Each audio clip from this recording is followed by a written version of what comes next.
साथियों नमस्कार, मैं हूं नीरज पटेल और आप देख रहे हैं नेशनल जनमत। उत्तर प्रदेश के कानपुर देहात से विश्वकर्मा समाज के दो सगे भाइयों की हत्या और एक भाई की पत्नी, बेटी और बेटा के मरणासन्न हालत में अस्पताल में एडमिट होने की खबर सामने आने के बाद मुख्यमंत्री योगी आदित्यनाथ जी और उनके शासन प्रशासन से सवाल तो बनता है, क्या सीएम योगी आदित्यनाथ जी जाति देख करके सख्त होते हैं?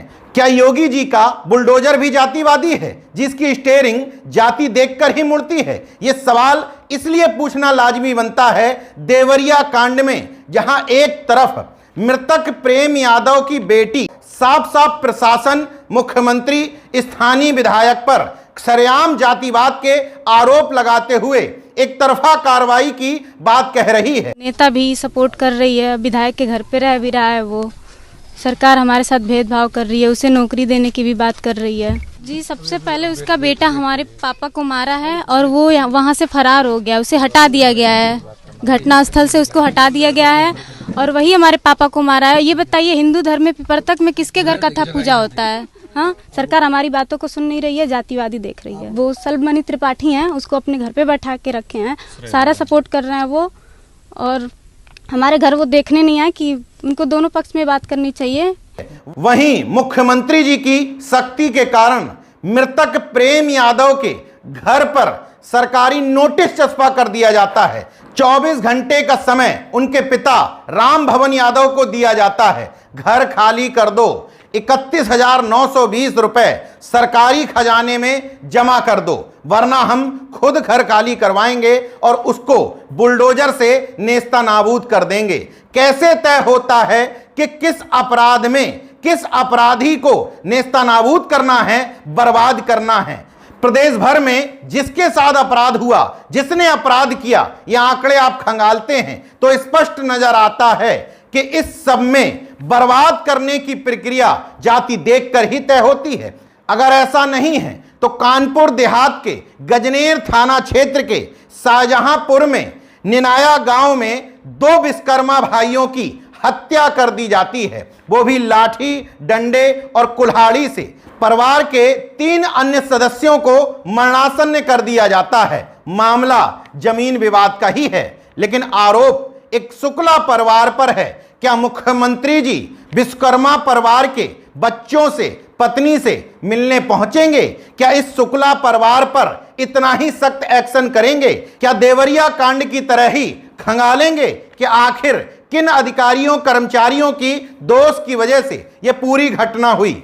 अब पूरा मामला विस्तार से बताता हूं। गजनेर थाना क्षेत्र के निनाया गांव के रहने वाले रामवीर विश्वकर्मा ने घर बनवाने के लिए अपनी जमीन पर बिल्डिंग मटेरियल गिरवाया, तो उसी गांव के रहने वाले मोहन शुक्ला ने वहां लोडर खड़ा कर दिया। बोले, ये जमीन तुम्हारी नहीं, ये हमारी है। इसी बात को लेकर के दोनों में विवाद हुआ।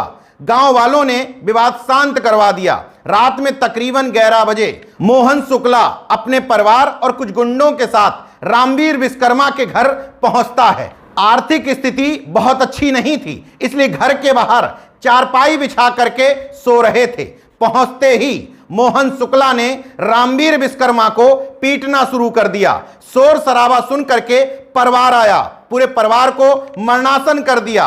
बगल में रहने वाले भाई सत्यनारायण विश्वकर्मा बचाने आए तो उन पर भी हमला कर दिया। लाठी, डंडे और कुल्हाड़ी के वार से दोनों भाई रामवीर विश्वकर्मा, सत्यनारायण विश्वकर्मा की मौत हो जाती है, जबकि रामवीर की पत्नी, बेटे और बेटी को मरणासन्न कर दिया जाता है। घायल अवस्था में तीनों को कानपुर के हैलेट अस्पताल में एडमिट करवाया जाता है। हालांकि दोनों घटनाओं में तुलना नहीं की जा सकती, फिर भी एक बात पर तो तुलना करनी चाहिए।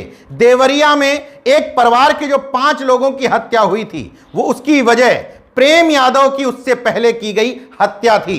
मतलब एक हत्या के बदले भावावेश में 5 लोगों की हत्या कर दी गई थी। वहीं दूसरी तरफ कानपुर देहात में जो घटना हुई है वो जाति वर्चस्व की वजह से हुई है। एक पक्ष दूसरे पक्ष पर लाठी, डंडे और कुल्हाड़ी से हमला कर देता है। उससे पहले दोनों में झगड़ा नहीं हो रहा था, मतलब अचानक से इस घटना को अंजाम नहीं दिया गया, बल्कि सोची समझी रणनीति के तहत ये सोचते हुए कि पिछड़े वर्ग का विश्वकर्मा परिवार हमारा क्या बिगाड़ लेगा, उस पूरे परिवार पर धावा बोल दिया गया। इसके बावजूद मैं दावा करता हूं कि ना मुख्यमंत्री जी इतना सख्त एक्शन लेंगे, ना विश्वकर्मा समाज के लोगों से मिलने पहुंचेंगे। हालांकि इस प्रदेश का नागरिक होने के नाते मैं उम्मीद करता हूं कि मुख्यमंत्री जी देवरिया घटनाकांड के जैसे यहां भी सख्त हो जाएं तो कम से कम लोगों को न्याय के प्रति कुछ भरोसा जमेगा, वरना स्पष्ट हो जाएगा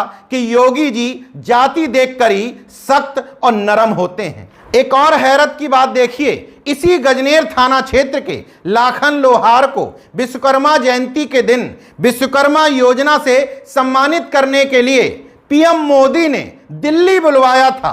पूरे विश्वकर्मा समाज को यह बताने की कोशिश की थी कि सरकार आपके साथ है। वो झुंझुना तो पकड़ा दिया था, लेकिन अब वक्त आया है ये बताने का कि वास्तव में ये सरकार न्यायप्रिय है और किसी के खिलाफ भी जुल्म और ज्यादती होगी तो सरकार उसी तरीके से सख्ती बरतेगी जैसे अन्य मामलों में बरतती है। इस घटना में महज गिरफ्तारी से काम नहीं चलेगा, वो तो लचर पैरवी के कारण कुछ दिन बाद जमानत पर बाहर आ ही जाएंगे। जैसा देवरिया कांड में प्रेम यादव के खुद मारे जाने के बावजूद उसके परिवार को बर्बाद, तहस नहस और छिन्न-भिन्न करने की जो रणनीति पर काम चल रहा है, अन्य घटनाओं में भी ऐसी दिखाओ तब माने।